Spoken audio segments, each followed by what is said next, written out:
Hello meet mister மித்னு நான் தான். இந்த வீடியோவில் நம்ம என்ன பார்க்க போகிறோம் அப்படின்னா, என்னோட சைல்ட்ஹுட் மெமரிஸ், என்னோட கிராண்ட் ஃபாதர், அப்புறம் நான் ஊராட்சி கோட்டை மலை ஏறி இருக்கேன் நான் ஈரோடில் ஒர்க் பண்ணும்போது அந்த கதை. அது மட்டும் இல்லாமல் இந்த வீடியோ நீங்கள் பார்த்து முடிச்சிங்க அப்படின்னா கம்ப்ளீட்டாக முடிக்கும்போது ஒரு 2 hours, ஒரு 1.5 hours 2 hours உங்களுக்கு ஒரு நல்ல கிஃப்ட் கிடைக்கும் அப்படிங்கிறதுக்கு நான் கேரண்டி. இந்த வீடியோ நீங்கள் பார்த்து முடிச்சிங்கன்னா, ஏன்னா ஒரு நல்ல படத்தை பற்றி நான் உங்ககிட்ட சொல்ல போகிறேன். அந்த படம் தான் நான் சொன்ன கிஃப்ட்டே.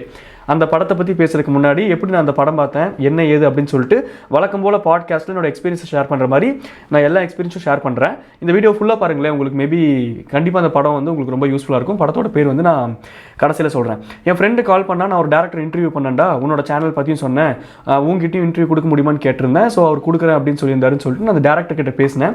அவர் ஃபஸ்ட் என்கிட்ட கேட்ட கேள்வி, நீங்கள் படம் பார்த்துட்டீங்களா அப்படின்னாரு. நான் ஜென்யூனாக இல்லை சார், நான் என்ன படம் பார்க்கல, நான் படம் வந்தோடனே பார்க்குறேன் அப்படின்னு சொல்லிட்டு நான் படமும் பார்த்துட்டேன். படம் பார்த்ததுக்கப்புறம் நான் அவருக்கு கால் பண்ணி பேசினேன்.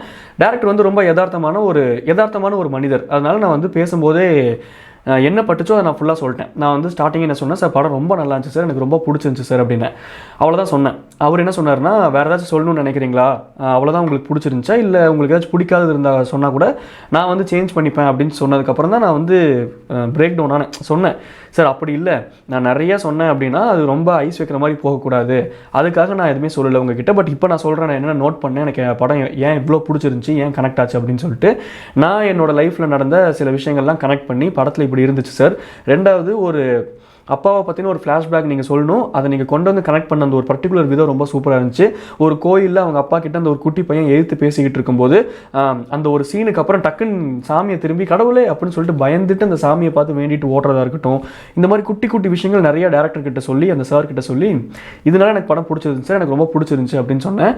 அவருக்கும் ரொம்ப ஜென்யூனாக ஒரு ஹாப்பியாக இருந்தார். அது என்ன படம், எந்த டேரக்டர்கிட்ட நான் பேசினேன், நான் மேபி அவரை நேரில் பார்க்கறக்கும் மீட் பண்ணுறக்கும் சான்சஸ் இருக்குது. அப்படி நடந்துச்சு அப்படின்னா இதே சேனலில் நான் அவர் கூட பேசினதையும் உங்கள் கூட அப்லோட் பண்ணுறேன், ஷேர் பண்ணுறேன். இப்போதைக்கு நான் அந்த படத்தை பற்றி சொல்கிறேன், என்னோட லைஃப் எக்ஸ்பீரியன்ஸஸ் பற்றி சொல்கிறேன். என்னோட தாத்தா ஏன் ரொம்ப கனெக்ட் ஆனார் அப்படின்னா, என் சின்ன வயசில் என்னோட மெமரிஸ் இப்போயும் இந்த ஆல்பம்லாம் திருப்பி பார்த்தோம் அப்படின்னா, இப்போ தான் உங்களுக்கு ஹார்ட் டிரைவ், பென் டிரைவ்னு என்னென்னமோ சொல்கிறீங்க. நாங்களாம் அப்போ ஆல்பம் தான், 90s கிட் தான், ஆல்பம் போட்டு வைப்போம். இப்போ தான் அந்த கல்ச்சரே மாறிடுச்சு. அந்த ஆல்பம்லாம் திருப்பி பார்த்தோம் அப்படின்னா, என்னோட தாத்தா தான் வந்து சின்ன வயசில் என்னை மேக்ஸிமம் வளர்த்தாரு. அங்கே தான் செல்லம் ஜாஸ்தி. அவர் கூட எம்ஐடியில் போகிறது, இந்த சுண்டு விரலில் எம்ஐடி இப்படி எனக்கு ஓட்டி காட்டுவார். அது ஒரு ஹீரோயிசமாக அப்போ தெரியும், தாத்தா ஹீரோ மாதிரி தெரிவார். அந்த ஒரு டைம் பீரியட், என்ஜாய் பண்ண டைம் பீரியட். அப்போ வந்து அது ஆல்மோஸ்ட் 90s, 95 அந்த டைம், 95, 96 அந்த டைம் தான். அப்போ அவர் கூட எம்ஐடி பைக்கில் நான் போனது. அவர் வந்து வாத்தியார், ஸ்கூலில் கொண்டு போய் என்னை உட்கார வச்சுட்டு அந்த பசங்க கிட்டலாம் லஞ்ச் டைமில், டே அவனை பின்னாடி தோட்டத்துக்கு கூட்டு போய் விளையாட வைங்கடா அப்படின்ட்டுருவார். நான் இப்போ குழந்தையா இருப்பேன், என்னை தூக்கிட்டு ஓடுவானுங்க, அவனுங்களே குழந்தை, என்னை தூக்கிட்டு குடுகுடுன்னு ஓடுவானுங்க. எனக்கு வந்து இந்த தென்னை ஓலை இருக்குது இல்லை, தென்னை ஓலையில் வந்து வாத் செஞ்சு கொடுக்குறது, அந்த நடைவண்டி செஞ்சு கொடுக்குறது, பாம்பு செஞ்சு கொடுக்குறது தென்னை ஓலையில், இதெல்லாம் பண்ணி கொடுப்பானுங்க.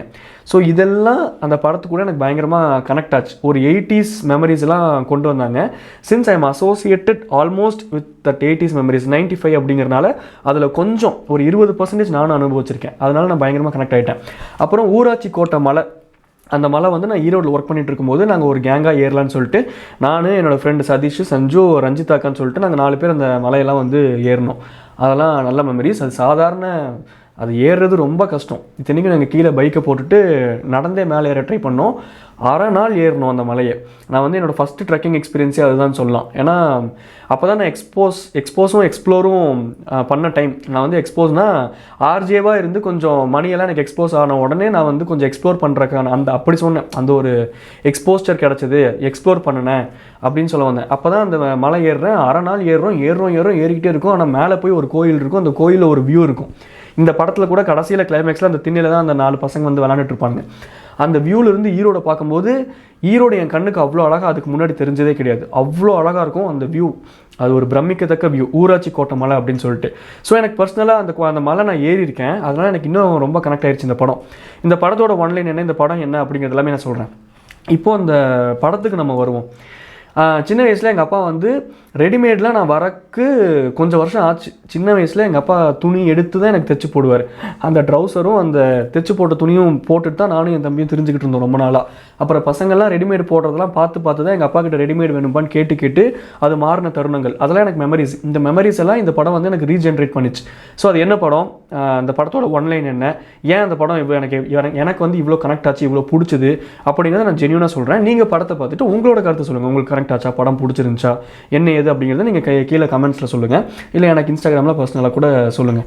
டேரக்டர் சார் மீட் பண்ணும்போது மேபி அவர் மீட் பண்ண சான்ஸ் கிடச்சது. அவர் மீட் பண்ணும்போது இங்கே பாருங்கள் சார், இவங்களாம் அவங்க படம் பார்த்தாங்க, இந்த மாதிரி சொன்னாங்க அப்படின்னு சொல்லிட்டு அவர் காட்டினா அவருக்கு ஒரு ஹாப்பினஸில் அவரோட அவுட்புட்டை ஒரு 4 பேர் ரசிக்கிறாங்க அவரோட ஒரு ஒர்க்கை அப்படிங்கும்போது அது ஒரு இமென்ஸ் ப்ளஷர் கொடுக்கும் யாராக இருந்தாலும். சரி, okay, coming to the movie.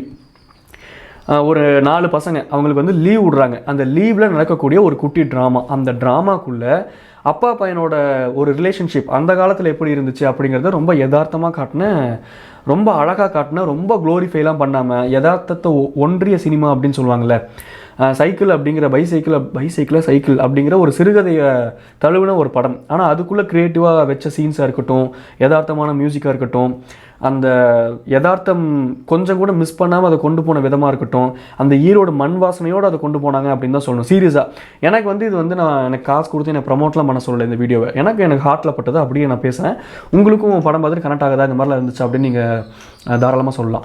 So இந்த மாதிரி எனக்கு அந்த ஈரோடு மண் வாசனையோடு ட்ராவல் பண்ணனால எனக்கும் இந்த கரூர் தான் நான் அப்படிங்கிறனாலையும் ஈரோடில் சொந்தக்காரங்களாம் இருக்காங்க, ஈரோடில் தான் நான் ஃபஸ்ட்டு ஒர்க் பண்ணேன் அப்படிங்கிறனால எனக்கு ரொம்ப கனெக்ட் ஆச்சு. எனக்கு ஈரோடு தான் ரொம்ப பிடிக்கும். அதனால எனக்கு ரொம்பவே பர்சனலாக கனெக்ட் ஆச்சு ஈரோடு அப்படிங்கிறனால. அந்த 4 பசங்களுக்கு லீவ் விடுறாங்க. அதில் ஒரு பையன் சொல்கிறான், அப்படியே அந்த ஊராட்சி கோட்டை மலையை வந்து ஏறி பார்க்கணுண்டா அப்படிங்கிறான். அப்புறம் அது ஒரு மாதிரி போய்கிட்டு இருக்கு. ஊராட்சி கோட்டை மலையெல்லாம் ஏறுறதுக்கு நீங்கள் கிராமத்துலேருந்து இந்த பாலம்லாம் தாண்டி அங்கே போய் மலை ஏறணும்டா, அது ரொம்ப கஷ்டம்னு சொல்லிட்டு பேசிக்கிறானுங்க. அப்புறம் அவனுங்களுக்குள்ள ஒரு ஆசை வந்துடுது, சைக்கிள் ஓட்டி பழகணும் அப்படிங்கிற ஒரு ஆசை வந்துடுது.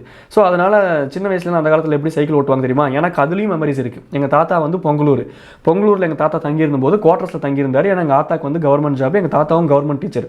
அப்போ குவார்ட்டர்ஸில் தங்கியிருந்தாங்க.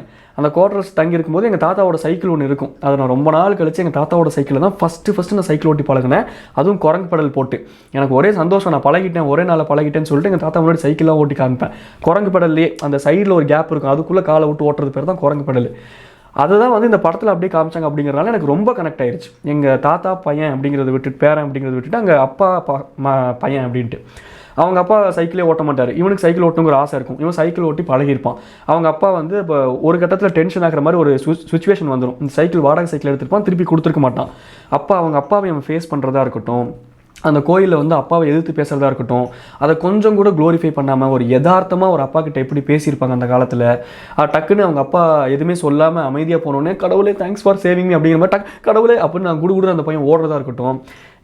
ரொம்ப நான் ரசித்தது வந்து கேஸ்டிங் தான். அந்த கேஸ்டிங் எந்த இடத்துலையுமே பிகு ஆகலை, ஓவர்டு ஆகலை.